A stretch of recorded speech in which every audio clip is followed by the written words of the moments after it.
there's a war. It's been going on for over 5 weeks.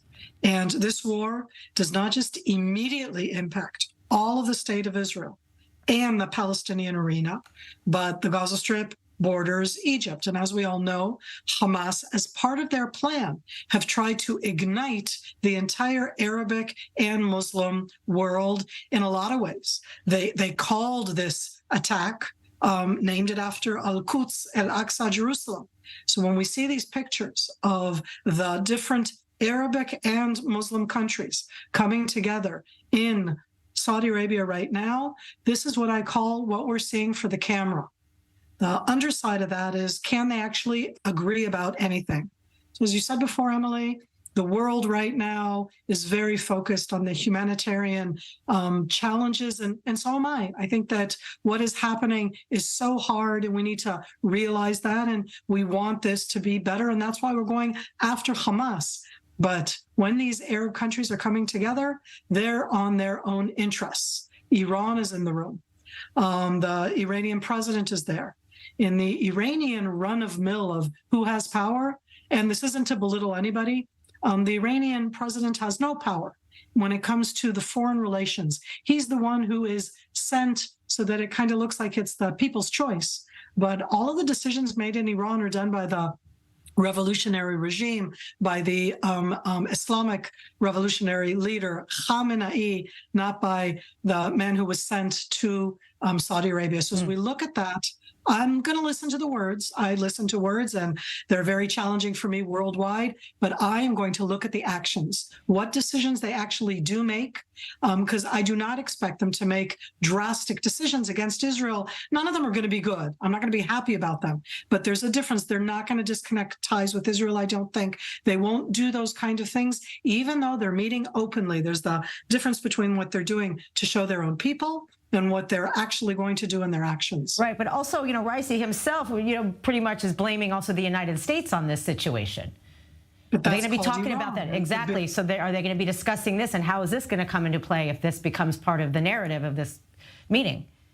I do not expect it to become part of the narrative. The Sauds are the ones who are hosting this. This most definitely what the Iranian, and in this case, that Islamic revolutionary narrative, which includes perhaps Iraq to a certain degree, certainly Syria's Bashar, Hezbollah, but Hezbollah does not rule over Lebanon. And the people who are coming in are the leaders of the countries, not the terrorist organizations that we all know in that sense and what they've been doing. So I do not expect in any way for the Western associated countries, and when I say Western, that isn't about the culture, it's about power, it's about weapons, it's about oil, it's about a lot of different interests, but they're not going to be changing those interests because Iran has come in and said that the United States is the big devil. The United States has been under attack over the last 5 weeks throughout the Middle East by all of the Iranian Shiite proxies from Yemen, from Iraq, from Syria. Not only has Israel been under attack by those same proxies, let alone by Hezbollah, so have United States all over. And it isn't that suddenly Saudi Arabia is going to say, okay, I'm changing sides in that sense. This is a big power play inside the Middle East. They need to do these meetings to show that they support their Palestinian brethren, but there's going to be a difference between the rhetoric and even in the decisions and between the actual actions afterwards. Wow. Also, what can you tell us also about what Netanyahu said? He said the IDF will control Gaza Strip after the war, won't hand it to external forces. Is that the right thing to say at this time, especially given, what's going on internally in this country before this war? When we look at the day after, all of us have to understand, we're 5 weeks into this war. Aren't we all sitting right now and going, okay, what about the day after? But Emily, we're still in it. We still don't know if Hezbollah will or will not expand. You mentioned before Hassan Nasrallah's expected speech. There's such hype about these speeches, but Hezbollah has been participating from day one. But they've been participating on what I'm going to call low level. If I lived up north, I don't know that I would call it low level. Dozens thousands of communities being evacuated by Israel because they are directly attacking them is not low level for them. Different infiltrations from the air, from the ground is not low level for the Israelis who live up north. So when we're talking about the day after, what we're going to do, we Israelis need to feel safer. We need to feel more secure. We certainly need to feel that an October 7th scenario cannot happen again. And I think that Prime Minister Netanyahu is expressing that. I do not think that he or the cabinet or the government are at the stage that they really have sat down and know what we want to get to. Because again, we don't know what Hezbollah will do, the Shiite proxies, and behind that, Iran. Right. These are all still elements that need to come into play. Right, right. One more question. Also, we're getting pressure. I mean, Macron came here, but now we're getting international pressure from European countries, again, putting the responsibility on Israel, calling for a ceasefire when we know that we were the ones that were attacked on October 7th. So why so much international pressure that this has to be in our hands? Because we, even a ceasefire isn't going to shorten this war. If anything, it'll make it longer and lead to more casualties, correct? We're going to have to, absolutely, Emily, we're going to have to understand that there's a gap here.